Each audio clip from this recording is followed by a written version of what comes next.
Shalom, shalom frères et sœurs en Christ. Je bénis le Seigneur pour ce jour, car oui, voici encore le jour que le Seigneur a fait. Aujourd'hui est un jour de paix, un jour de grâce, un jour d'allégresse et de bonheur pour tous ceux-là qui se confient en notre Seigneur. Alléluia. Je dis merci au Seigneur car il est fidèle. Je dis merci car il est bon. Je lui dis merci pour ta vie, à toi qui m'écoutes. Je lui dis merci pour ma vie, pour son église. Je lui dis merci. Alléluia. Que ton nom, Seigneur, soit élevé dans toutes les nations d'éternité en éternité, car tu es Dieu. Au nom de Jésus-Christ. Amen. Je suis la sœur Sarah, servante de Dieu, et je suis au Mali. Alléluia. Aujourd'hui, nous continuons après un long moment de silence avec notre partage que nous avons commencé déjà sur la croissance spirituelle. Je te conseille vivement, toi qui m'écoutes, de retourner écouter la première partie de ce passage. Nous parlons de la croissance spirituelle et nous avons pour verset principal le livre de 1 Jean chapitre 2 du verset 12 au verset 14 qui nous parle ici des âges. Là-bas, on nous parle d'une lettre envoyée par le serviteur de Dieu à 3 catégories de personnes: aux petits enfants, aux jeunes gens et aux pères. Vous voyez qu'il a catégorisé en 3 parties. Donc il nous fait comprendre qu'en fait la vie en Christ nécessite une croissance. La vie en Christ nous amène à grandir. Nous sommes des enfants, nous grandissons, devenons des jeunes gens et après nous arrivons à l'âge adulte spirituellement, à l'âge des pères. Alléluia. Donc voilà, nous allons continuer avec notre partage aujourd'hui. Nous allons parler de la conception déjà et nous savons, pourquoi je parle de la conception, nous savons qu'il ne peut pas avoir enfance sans conception, sans naissance. Alléluia. Nous allons parler de la conception, aujourd'hui nous parlons de la naissance. Et nous parlons de la naissance, nous lisons rapidement le livre de Jean, chapitre 3, au verset 5. Ici c'est Jésus qui parle, il est écrit, je lis au nom de Jésus. Jésus répondit, en vérité, je te le dis. Si un homme ne naît d'eau et d'esprit, il ne peut entrer dans le royaume des cieux.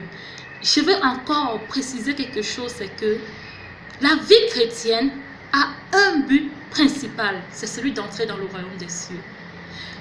À toi qui m'écoutes, je ne sais pas comment ça s'est passé pour que tu deviennes chrétien. Je ne sais pas ce qu'on t'a évangélisé, mais je te dis, il faut que l'évangile que tu as reçu t'amène à convoiter le royaume des cieux. Pas pour recevoir les choses de là-bas et vivre sur cette terre seulement, mais non, convoite de manière à croire que tu vivras là-bas. Alléluia. Si tu veux et tu souhaites de ton cœur, de tout ton cœur vivre là-bas, je t'assure, le Seigneur mettra tout en œuvre pour toi pour que tu y sois quand il reviendra. Alléluia. Donc ici, nous continuons dans la croissance. La parole de Dieu nous dit ici là que si l'homme ne naît d'eau et d'esprit, il ne peut entrer dans le royaume des cieux.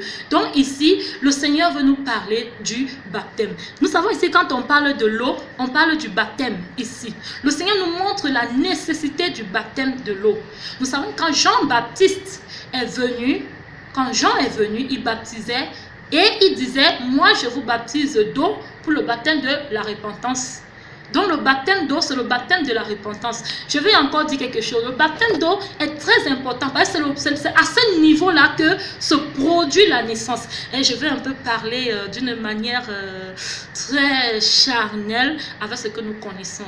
Il y a toujours l'eau qui sort. Quand une femme va pour accoucher, il y a toujours l'eau qui sort pour montrer que c'est très important cette eau-là. Je ne vais pas entrer dans les détails, mais ceux qui sont médecins qui écoutent cette parole, ils peuvent comprendre de quoi je parle. Le baptême d'eau est nécessaire, très nécessaire. Malheureusement, il y a les gens qui se baptisent seulement quand ils veulent se marier. Il y a les gens qui se baptisent seulement à cause de ceci, à cause de cela. Ce n'est pas ça. Il faut que tu aies conçu la parole qui te pousse à l'eau de baptême. Tu dois être baptisé selon la parole de Dieu, la parole du salut. Alléluia. Donc le baptême d'eau, le Seigneur veut nous faire comprendre que c'est très important. Le baptême est très important et sans cela, on ne peut pas entrer dans le royaume des cieux. Il a aussi parlé du baptême de l'esprit, mais ça c'est après. Le baptême d'eau est la partie où nous naissons. C'est partir du baptême d'eau que nous devenons enfants de Dieu. Beaucoup de personnes croient que c'est quand ils ont reçu le Seigneur directement qu'ils sont devenus enfants de Dieu. Non, quand tu reçois le Seigneur, tu as le pouvoir de devenir enfant de Dieu. La parole que tu as reçue, c'est elle qui te pousse au baptême. Donc, quand tu passes maintenant au baptême de l'eau, il y a quelque chose de très important. C'est la période de transition, c'est la période de création. Oui, quand nous sommes nés sur la terre, nés d'un père, nés d'une mère, nous sommes nés, nous sommes créés, les créatures de Dieu. Mais quand nous passons par l'eau de baptême, le Seigneur nous crée à nouveau en Jésus-Christ. Il nous crée en Jésus-Christ. Nous ne sommes plus les mêmes personnes. Quand on passe par l'eau de baptême, nous ne sommes plus les mêmes personnes quand on sort de ces eaux. Parce qu'il y a quelque chose qui se passe. Et quand on sort de ces eaux, nous devenons des nouvelles créatures. C'est pour ça que nous entendons chaque fois le thème de né de nouveau, né de nouveau, né de nouveau. On ne naît pas de nouveau sans passer par l'eau de baptême. C'est dans l'eau de baptême, après s'être sorti de l'eau de baptême, qu'on est de nouveau. Alléluia. Pourquoi? Parce que c'est dans l'eau de baptême que nous abandonnons notre ancienne vie. Dans l'eau de baptême, nous abandonnons tous les péchés, tout ce que nous avons fait, tout. Ça reste là-bas. Et quand nous sortons en tant qu'enfants de Dieu. Parce que à ce moment-là, il y a quelque chose de profond qui se passe. Quand les serviteurs de Dieu nous plongent dans l'eau de baptême, il y a quelque chose de profond, de spirituel qui se passe dans cette eau. Oui. Il y a un processus de création qui se passe dans cette eau. Et Dieu seul sait comment ça se passe. Mais ça se passe. Alléluia. C'est pour ça que la Bible dit, si quelqu'un est en Christ, il est une nouvelle créature. Les choses anciennes sont passées. Voici, toutes choses sont devenues nouvelles. C'est dans les eaux de baptême que toutes choses deviennent nouvelles. Quand on sort de ces eaux-là, on vit la nouveauté de vie. On va illustrer ce partage avec l'histoire d'un homme important dans la vie, qui était important dans la vie, mais qui avait un problème. Nous allons parler de Naaman. Nous sommes dans 2 Rois, chapitre 5. 2 Rois, chapitre 5. Ici, là, il y avait un homme qui, Naaman, il était syrien. Il était le chef de l'armée il était le chef de l'armée de Syrie. L'armée de Syrie.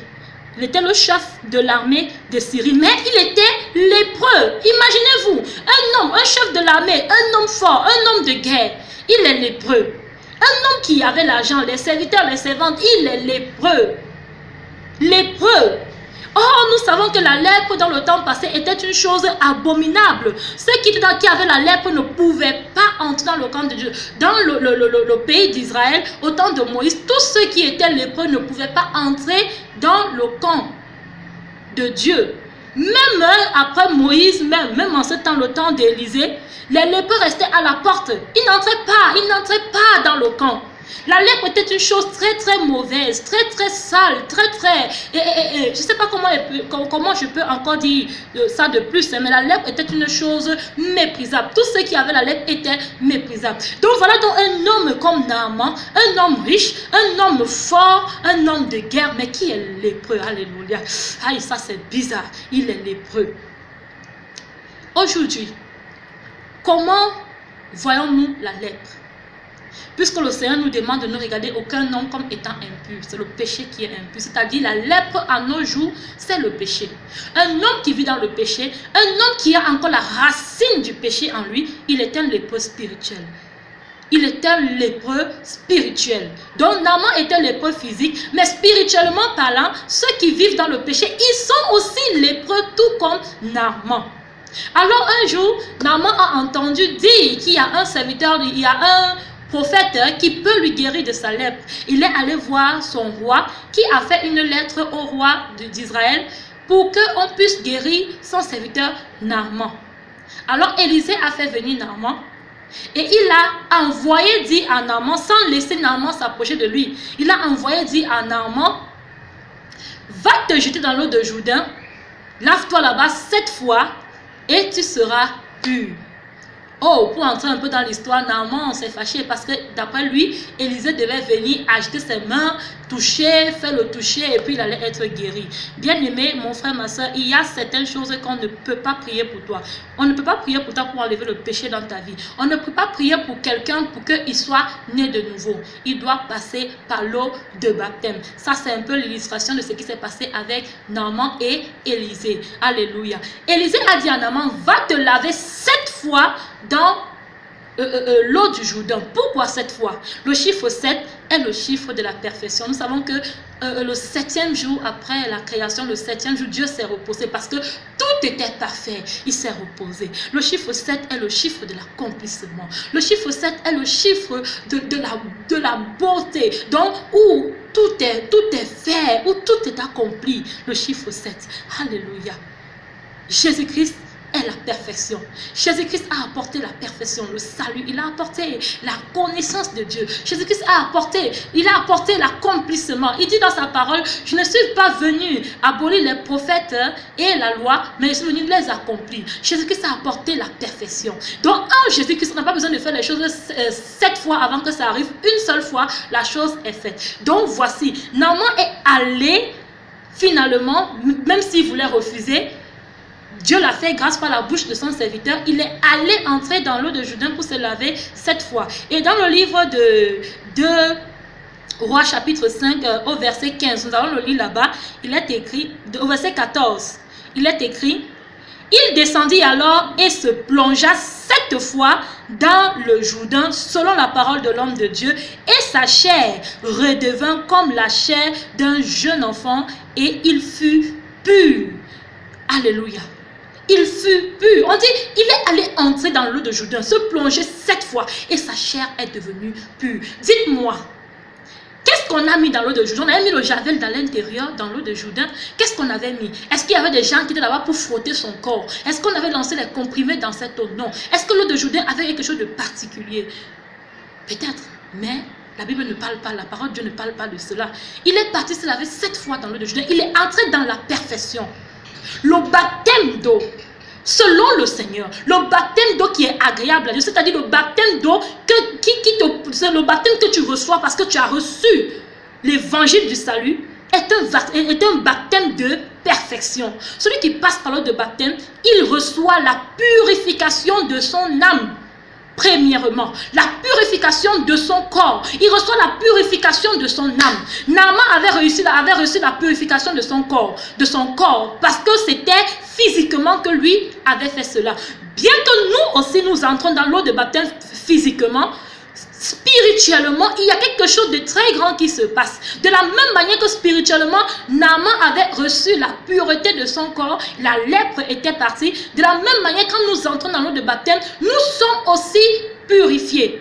Je vais vous dire un peu ce que je sais de l'eau de baptême. Le baptême, quand nous allons nous faire baptiser, ce n'est pas l'eau qui est importante, mais quand nous allons par obéissance à la parole de Dieu se faire baptiser, il y a des choses importantes qui se passent là-bas. Nous entrons dans l'eau de baptême avec notre nature pécheresse. Nous entrons dans l'eau de baptême avec tous nos péchés, avec nos vies que nous avons. Mais quand nous sortons de cette eau, nous sortons des nouvelles personnes. Quand nous sortons de l'eau de baptême, nous sortons des personnes recréées en Jésus-Christ. Oui. Oui. Parce qu'on ne devient en Jésus-Christ seulement après le baptême. Beaucoup de personnes reçoivent la parole, mais ce n'est pas tous qui arrivent à la naissance. Mais toi qui veux aller à la naissance, je te le dis, l'eau de baptême, le baptême, pas l'eau, le baptême est très important. Parce que dans les eaux de baptême, tu abandonnes ton ancienne vie. Quel qu'en soit ce que tu étais, un assassin, un voleur, un frivole, un ivrogne, une prostituée, tout cela, sorcier, quand tu reçois cette parole et que cette parole te pousse à aller dans ces eaux de baptême, tu vas abandonner toute cette mauvaise vie. Escroc, tout ça tu vas abandonner. En fait, ce je dis, c'est que tous ces péchés-là pèlent en prise sur toi du moment où tu passes par cette eau. Parce que dans l'eau de baptême, on dit la racine du péché est enlevée. Souvenez-vous, Jésus-Christ, après sa mort, on l'a mis dans la tombe, il est allé dans le séjour de mort. La parole de Dieu nous fait connaître qu'il avait porté nos offenses, il avait porté nos péchés. Il s'était chargé de nos péchés, de nos transgressions. Et il est allé laisser dans le séjour de mort passant par la tombe. Mais quand il est sorti avec notre délivrance, notre libération. Alors de la même manière que Jésus-Christ était allé dans la tombe, dans le séjour de mort, c'est de la même manière que quand tu reçois le baptême, quand tu es dans l'eau de baptême là, tu meurs avec Jésus. Ça c'est l'apôtre Paul qui nous l'a expliqué. Tu meurs avec Jésus dans l'eau de baptême. Et quand on te sort, tu ressuscites avec lui.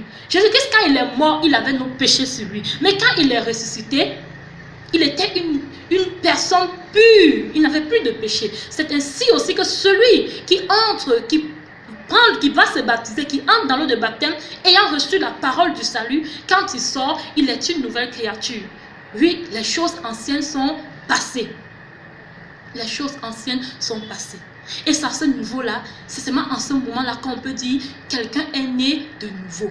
Parce que tu sors, oui, physiquement, on te voit tel que tu es, mais spirituellement, ton âme a été recréée. Tu n'es plus la même personne. Même ton cœur a été changé. À ce moment, le Seigneur te donne un cœur de chair. Ton cœur de pierre, toute cette vie-là reste là-bas dans l'eau. Tu deviens un enfant de Dieu. Donc quand tu sors de l'eau, tu deviens un enfant de Dieu. C'est ça la croissance. Tu deviens un enfant, ce n'est pas automatiquement dès que je reçois Jésus, je confesse Jésus, je suis devenu enfant de Dieu, ça n'a rien à voir. C'est la parole de vérité qui t'amène à l'eau de baptême.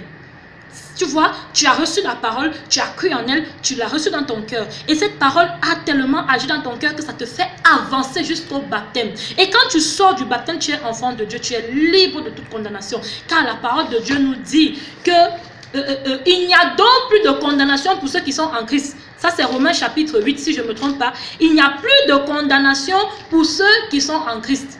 Oui. Parce que la loi de l'esprit de vie en Jésus-Christ nous a affranchis de la loi du péché et de la mort. Tu as tout abandonné, le péché, la mort. Donc quand tu sors, même quand tu sors de le baptême, même la mort n'a pas de pouvoir sur toi parce que tu es devenu un enfant de Dieu. La mort est mortelle. La Bible nous fait connaître dans le livre d'Apocalypse que la mort et le séjour de mort sera jeté en enfer. Or, tout ce qui va aller en enfer n'a pas de pouvoir dans la vie de celui qui est éternel. Celui qui a reçu le baptême, le vrai baptême, c'est-à-dire qui a été poussé par la parole du salut qu'il a reçu et qui est passé par l'eau de baptême. Quand celui-là sort, il est un enfant de Dieu. Or, la Bible nous dit que nous sommes des dieux. Si on a un enfant, nous sommes des enfants de Dieu. Ça veut dire que Dieu nous a rendu, nous a donné sa nature. Et ce qui est mortel ne peut pas détruire ce qui est éternel. Quand tu sors de l'eau de baptême, tu es éternel. Parce que tu as atteint un certain niveau. Tu es devenu un enfant de Dieu. Tu es né. En ce moment-là, Dieu te connaît. Oui.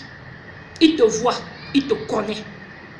Il prend soin de toi. En ce moment-là, ta vie là, ça dépend totalement de Dieu. Quand tu n'es pas encore passé dans l'eau de baptême, tu peux encore tout faire, tu peux encore tourner. Dieu te regarde encore, il te parle seulement, il te regarde. Mais quand tu as passé par l'eau de baptême, tu deviens son enfant. Ça veut dire qu'il peut maintenant, à ce moment-là, il peut commencer à t'enseigner, à te dresser comme il veut. Mon frère, ma soeur, le baptême est très important. Jésus-Christ a dit que si l'homme ne naît d'eau et d'esprit, il ne peut entrer dans le royaume des cieux. Vous voyez, le baptême, c'est la seconde étape de la croissance spirituelle. Mon frère, ma soeur, voilà le partage que le Seigneur m'a mis à cœur de vous faire en ce jour. Je bénis le Seigneur pour ce moment. Alors toi qui as été baptisé, pose-toi la question.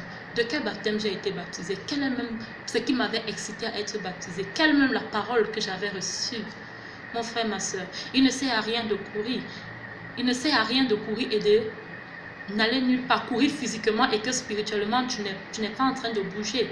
Il ne sert à rien de passer son temps à dire je suis chrétien pour qu'à la dernière minute tu sois laissé. Donc je te conseille de revoir ta vie et de retourner dans la parole de Dieu. Tout ce que j'ai dit ici là est biblique, tu peux le vérifier de toi-même par la méditation. Donc voilà, je vous laisse au Saint-Esprit pour une bonne compréhension de cette parole. Que le Seigneur vous bénisse abondamment. Je suis la sœur Sarah, servante de Dieu au Mali. Alléluia. Merci.